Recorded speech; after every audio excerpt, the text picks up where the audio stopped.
Today's passage is from the book of Proverbs, verses 6 and 15. Please read along with me to your Bible or follow on the screen behind me. Proverbs 22, verse 16. Train up a child in the way he should go. Even when he is old, he will not depart from it. Verses 15. Folly is bound up in the heart of a child, but the rod of discipline drives it far from him. This is the word of the Lord. Our Heavenly Father, what a privilege to call you Father, the one that sustains us, the one who loves us, the one who cares for us. And Father, it's in moments like these that we approach, as we work through Proverbs, the book of wisdom, that we ask you that you will open our hearts and our ears as we listen to your words, and that you will give us parent wisdom and insight, and even children this morning that hear that they will also understand the wisdom and the importance of wisdom on leading them on the right way. Father, as I bring your word this morning, I ask that you will work in me and through me, and that it will not be my words, but it will be your words spoken clearly and faithfully. It's in Christ's name we ask. Amen. Sorry, I forgot the clicker. Thank you. I forgot.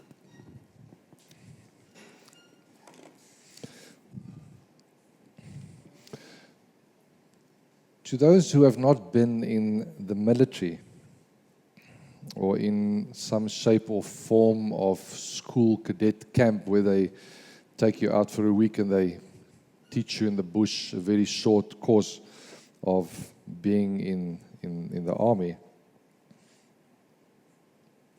it's when a boy leaving school goes to the military, he's introduced to things like how to handle a gun if he has not grown up on a farm. Maybe he has shot with a gun before, but he doesn't know the mechanics or the workings, how to take the gun apart, how to work with it if it gets jammed. He's never slept in the field. He's never cooked over an open fire, or at least learned how to prepare a fire. For him, it might be as easy as going to Atnok and getting some charcoal and you can have a barbecue. And also, he has never been told to walk alongside a brother, and making sure that your survival depends on his survival and vice versa. And he's never been told by a commanding officer that I'm going to drop you off 50 kilometers outside and see you in 2 days. This is called survival. And this is a pretty new experience for any young boy leaving school to be exposed to these situations. But the one thing that this young man can trust in is that his commander will not do this within the first months of his training. The commander's interest in this is to prepare this poor young boy in equipping him how to shoot with a gun, how to take it apart, how to put it back together again. He teaches him how to make a fire without using any other material, how to take care of himself, how to look after his fellow member in the team. And it's his responsibility to make sure that he understands this environment that he will go in, and that on his path, when he is sent out, he will encounter some shape or form of resistance from an enemy. So you also need to be aware of how to identify this enemy. This poor cadet or soldier will be given a compass. He has never worked with a compass. He will be taught how to work with a compass, because this points him to the direction that he should go.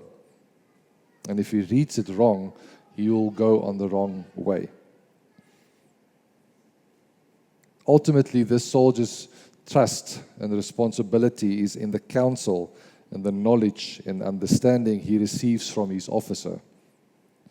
And as much as it is his responsibility to listen, it's also responsibility of the commander to teach him and make sure he understands.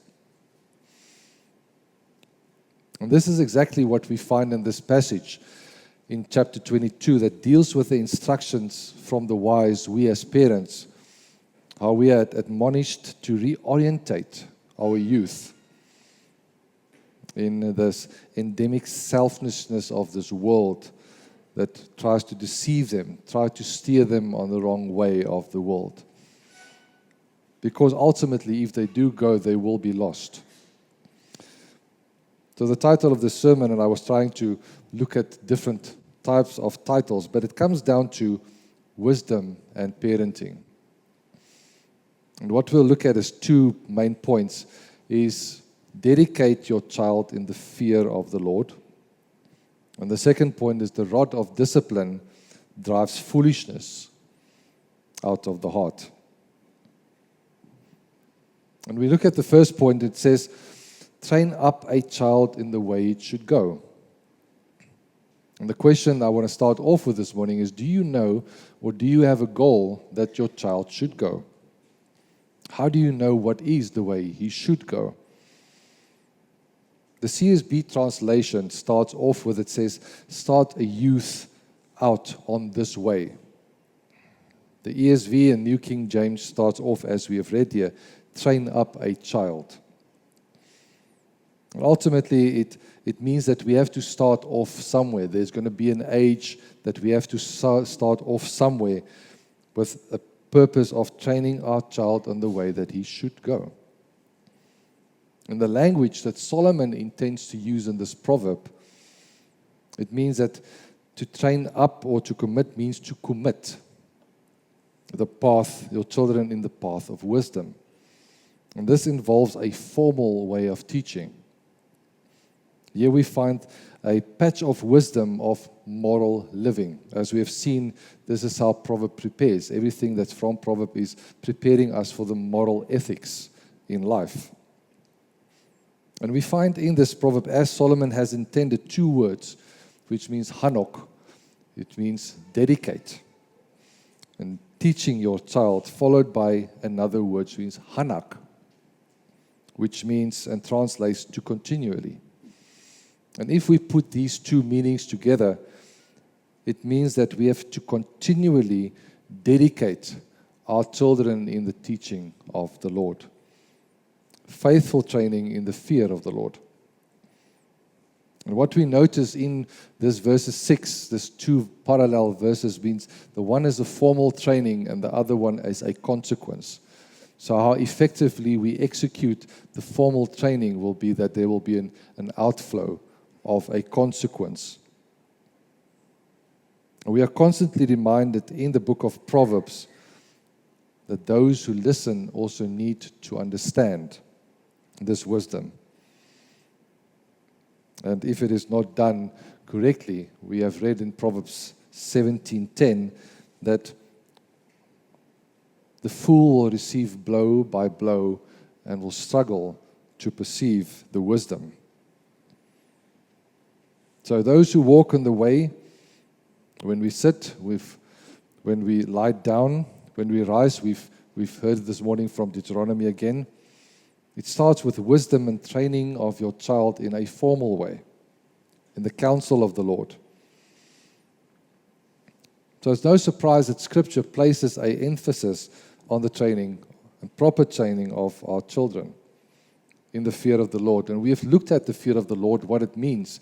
And what it means is us as parents, the fear of the Lord. How do we go to God in awe and understanding who He really is? And the importance of this formal training is to get that same message across to our children and understanding that they know these 4 words. And that these 4 words do not pass them by, but that they really understand when we talk about the fear of Lord, it is a fear that looks to God in awe.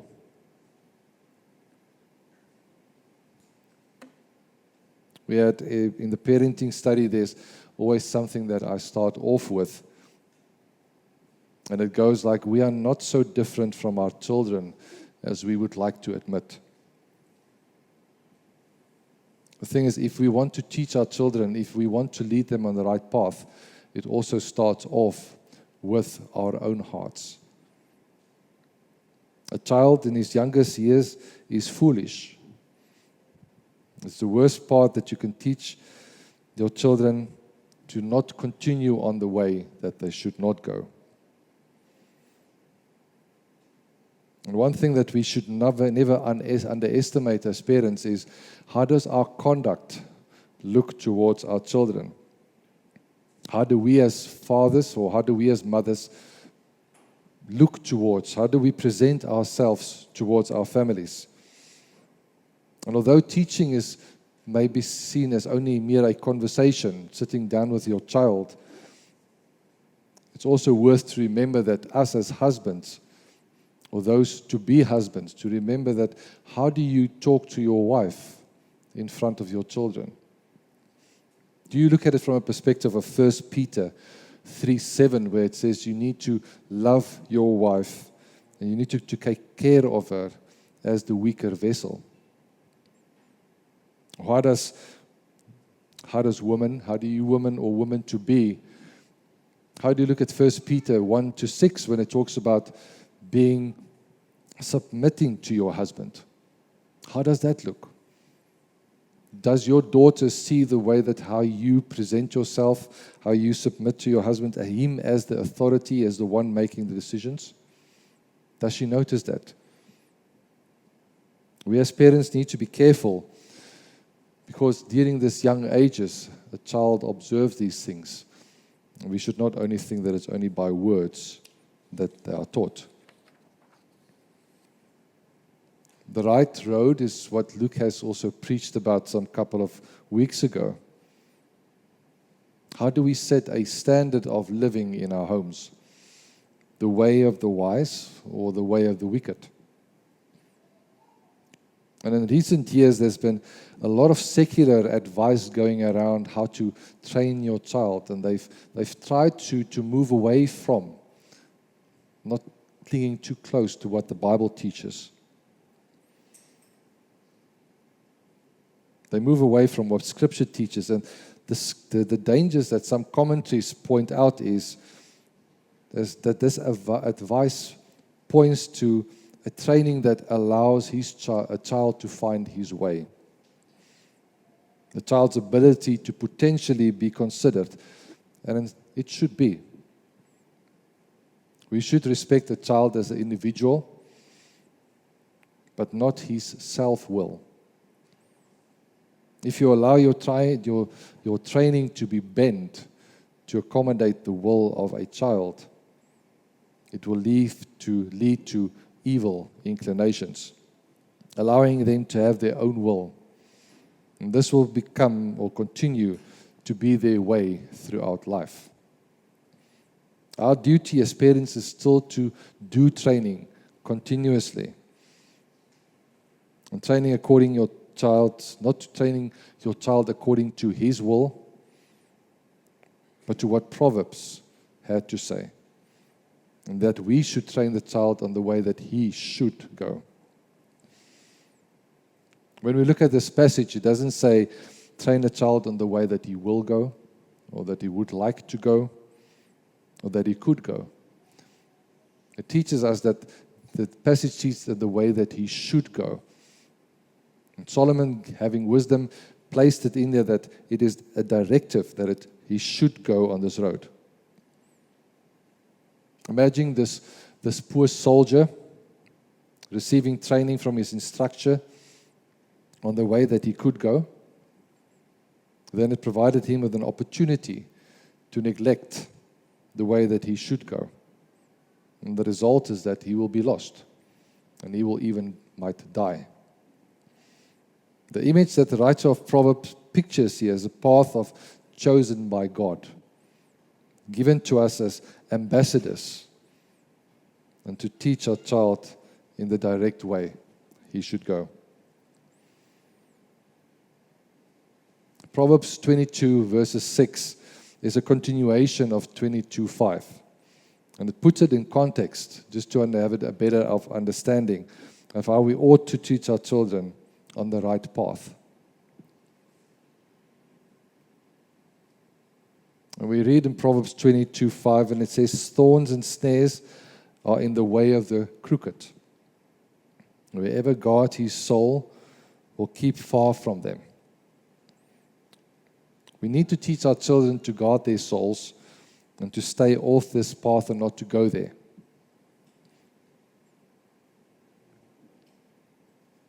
And there's a saying that you should bend a tree while he's still young. And it got me thinking on some of the failures that I have had with trying to grow bonsai trees. Although they look very pretty, although they can be in a nice place within your living room or study, they are plants that need a lot of attention. When a bonsai tree is young, is that the walls, the cells of this plant, this stem, is very easy to work with. And the grower of the bonsai uses some copper or aluminium wires to shape the branch and the tree that in the way that he wants to. But when this branch becomes dry and thicker, it becomes difficult to work with. And it's prone to break if you try and force it. And also this shaping does not happen overnight. It takes weeks, it takes months to get the bonsai in this shape that you have envisioned it should be. And gradually, as it grows in this way, you start to see a beautiful picture that evolves from this. And similarly, it's much easier to guide our children, shape their behaviors, and instill values during their formative years, in correcting deeply ingrained habits. And sometimes it's not that easy. Guiding young minds requires patience and habits and values that cannot be forced on them overnight. And they require gentle and constant positive reinforcement. But also, as we train them on the way that we should go, we intend to warn them also about the things that might hinder them from being not formed the way we should.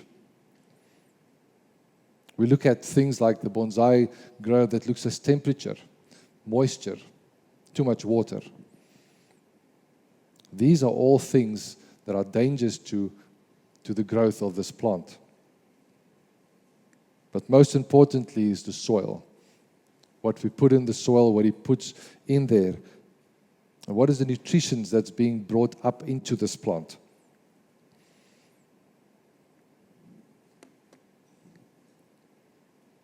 It's what we feed our children is what we teach them. We should teach and protect our children from the elements that prevents them from growing in the wrong direction. We should teach them about God's word, about God's wisdom when we sit down and when we lay down, keeping in mind that this is the feed, this is the right food for them to grow. The outflow of that is, the consequence of that is that even when he is old, he will not depart from it. So as we have seen from verse 6a, it was a formal address of how to counsel wisdom to our children in the fear of the Lord. And the second part focuses on the outcome. And even when your child is old, you will not be able to control him. When he leaves home, the phone calls starts getting less. When he leaves home, he visits friends. He comes late in at night.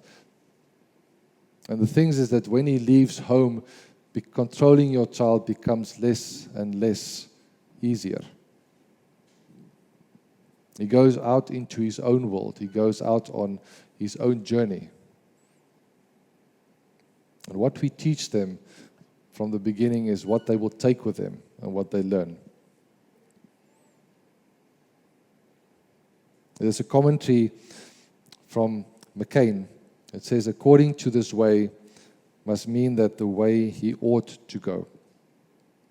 There's only one right way, and the way that leads to life. And the educational discipline which directs young men and women, as long as it's a way of uniform training. And this means that the training you provide your child from Scripture as your source is uniform, unchanging, and useful in all circumstances of life. The point he was trying to make here is that the training your child receives is not catered for a specific person. But the training that your child receives, and even us when we receive, is the uniform training for each one. Because if it was catered for a specific person, it means that this is the way that you could go.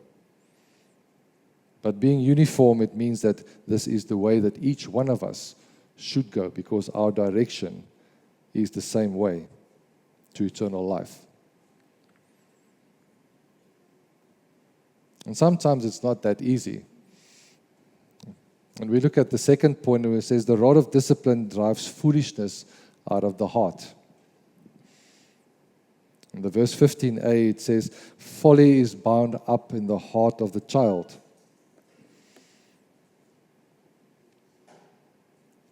On Wednesday night, in 2 Wednesday nights, the parenting study will come to an end.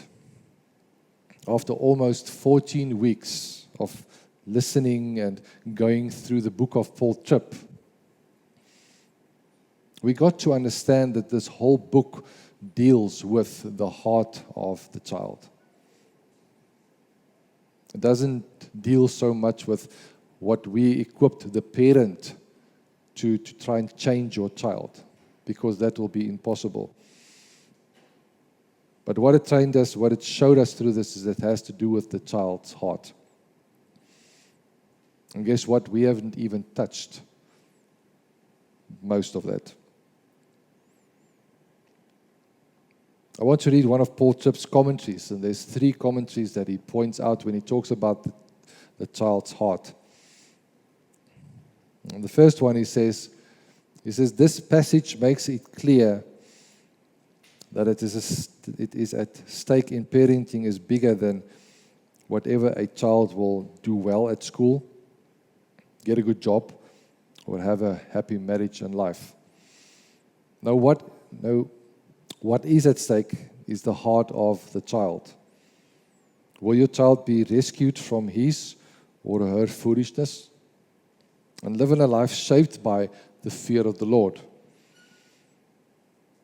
And the second quote he says, the root problem with your child is not their misbehavior, but the condition of their heart. Disobedience, rebellion, disrespect stem from a heart condition. Foolishness. A fool's world is upside down and inside out. A fool looks at wisdom and sees foolishness, at truth and sees falsehood, at a right and sees wrong. This means that the little one whom you love so much is naturally in danger of himself. And the last one, it says, because your child's problem in life is his heart. Good parenting begins with a humbly acknowledging that you can't give your child what he or she desperately needs. And this means that you are never the change agent. Rather, you are an instrument in the hands of the one who has the power and willingness to do in your child what you are unable to do. The flow of the message through these 3 quotations is that change comes from the heart. And then when we are employed by God as His ambassadors, it means that God has given us the beauty of children, but that we are not given the power to change them. The power lies within God and with His willingness. He makes us ambassadors. He uses us as tools to bring forth His change, His example. And when we show grace,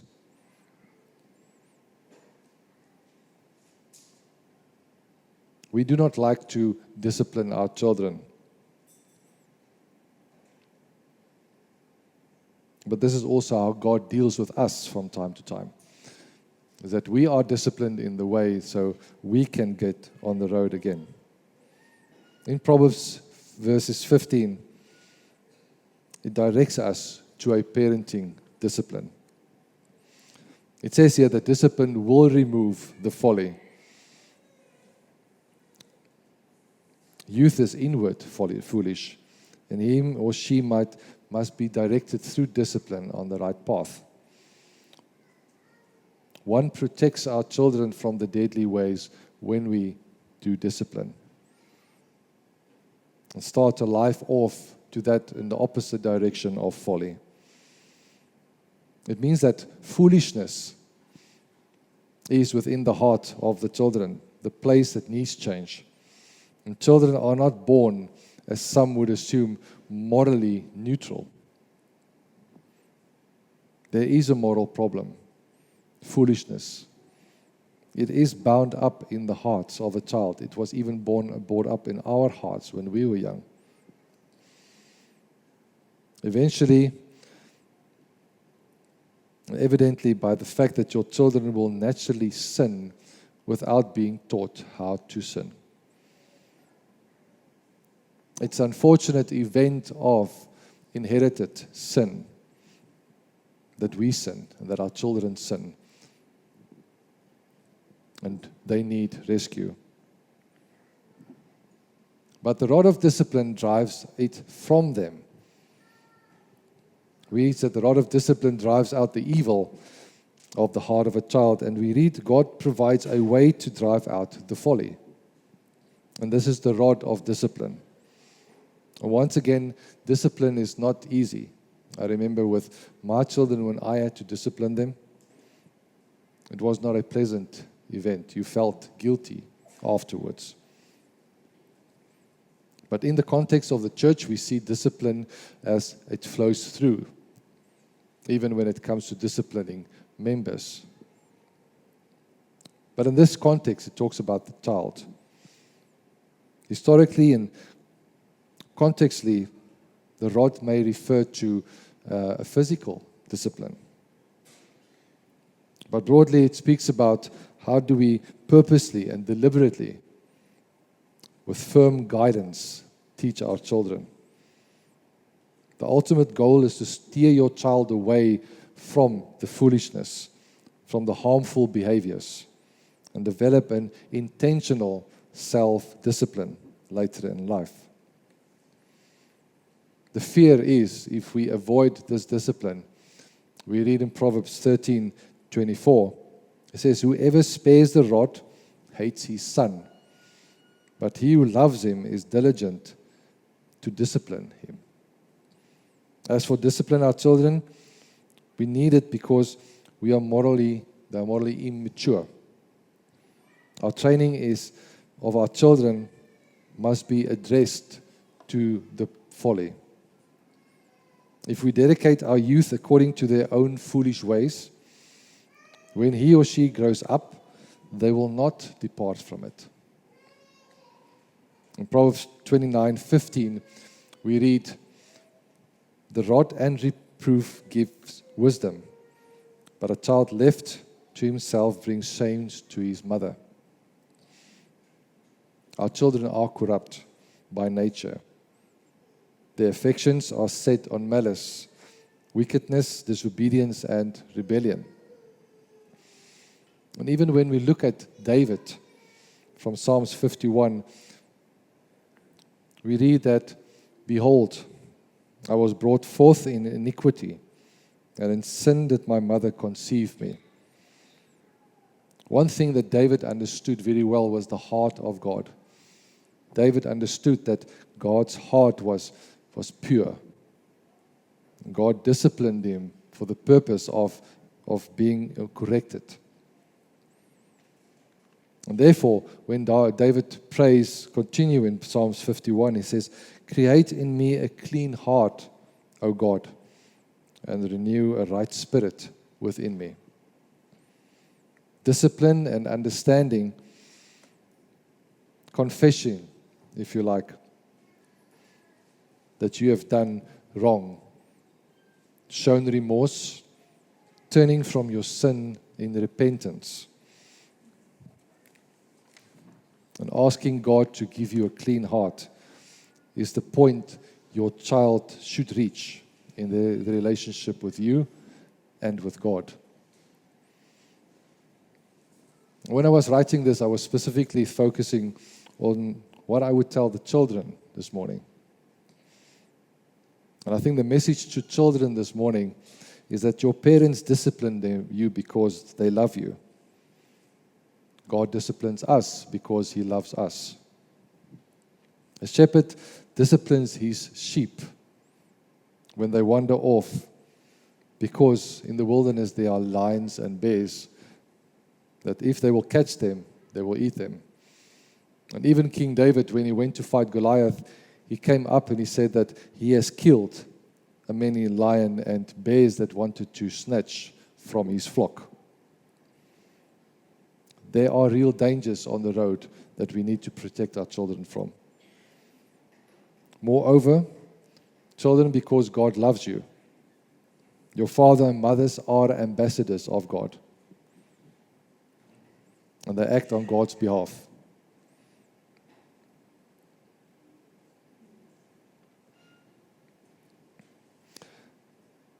God has entrusted them with the faithful teaching of the Word. The faithful teaching of the Word is to lead you off the path from thorns and thistles, that you might not get hurt. Sometimes discipline is not pleasant. A child that will tell me that discipline is pleasant, that is not true. Even when God disciplines us, it's not pleasant.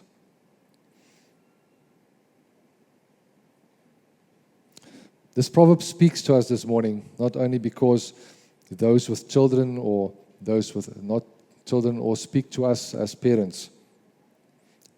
It warns us as parents to do the teaching the correct way, to discipline and rebuke our children when they commit sin, avoiding them to going on the wrong route. As a warning to the children this morning is to take care and listen and to observe the teaching of your father and mother. Accept their teaching, their discipline when you have done wrong. Confess it, repent it, and turn from your sin and rejoice in the salvation of Jesus Christ. And then you will not stumble on the road that you should go, overgrown by thorns, when snares have been prepared to catch you like a little bird.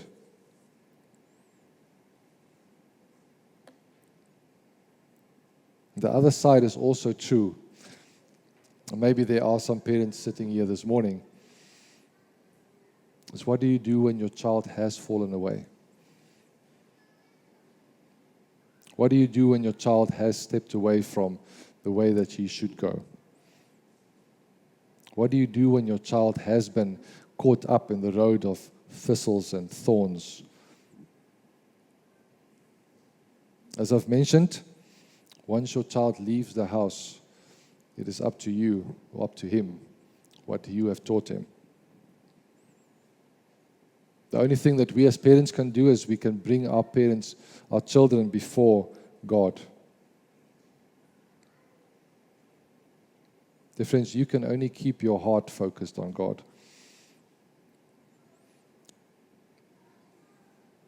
Having been in a situation like this,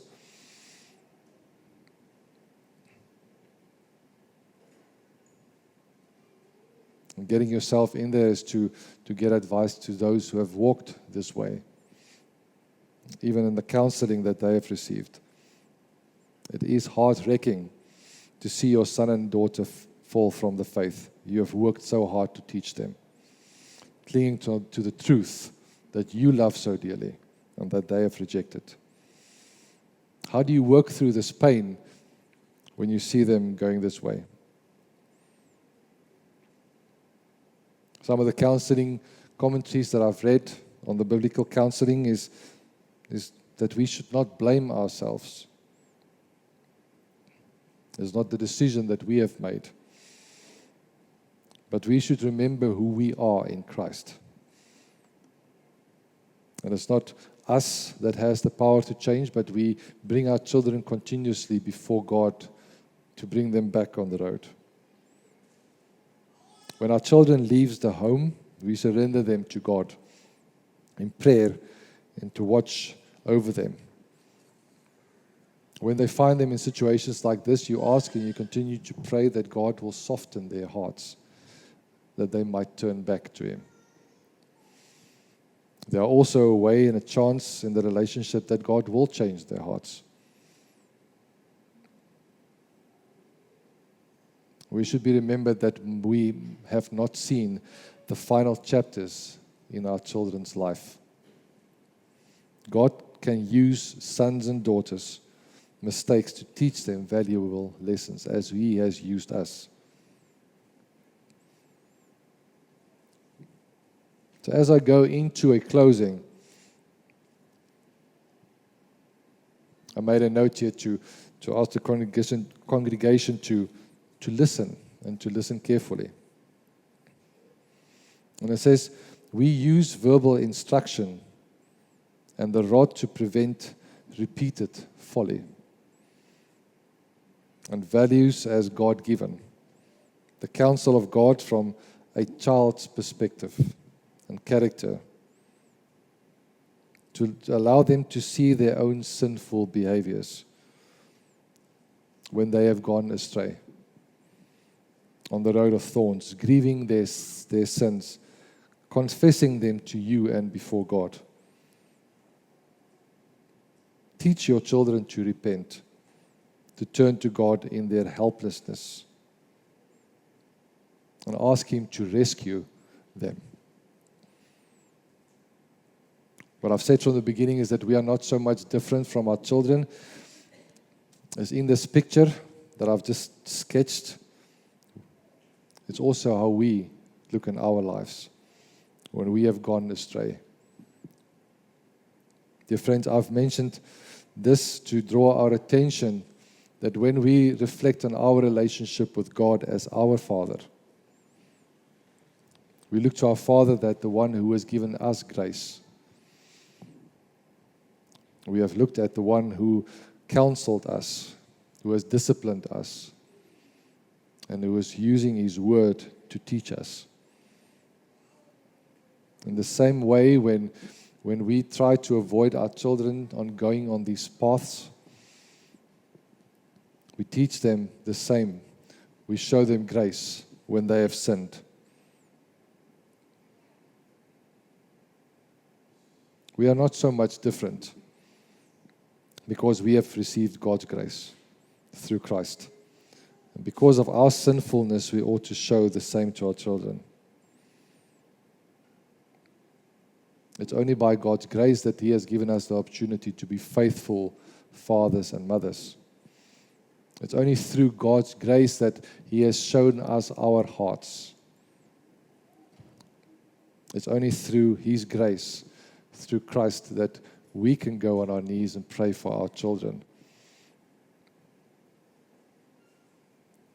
It's when we understand our hearts that we can focus on our children's hearts. We see Christ as the perfect, obedient Son who God led to a path full of resistance and those who objected, those who killed Him. Jesus walked the way of the thorns and the thistles and the opposition and those who want to kill Him, so you don't have to. God has done the job. He has done the work through Christ, so that you don't have to. But you can rely on His grace and His word this morning.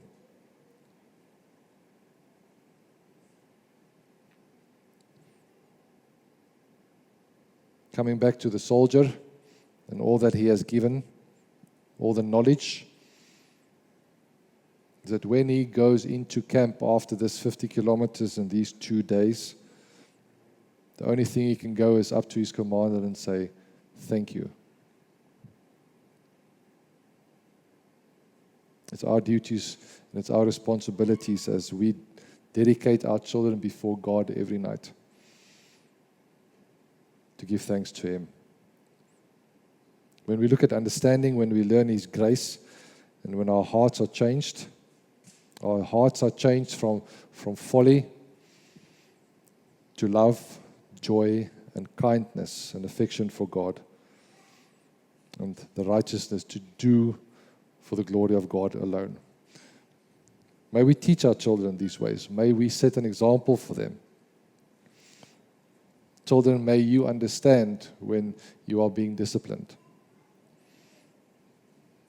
Sometimes you don't like to do things that you do not want to do. Sometimes you do want to do things and you are told that you cannot do them. God has entrusted your parents with wisdom and grace and understanding that you might be on the right road. And that's the road of life. Let's pray.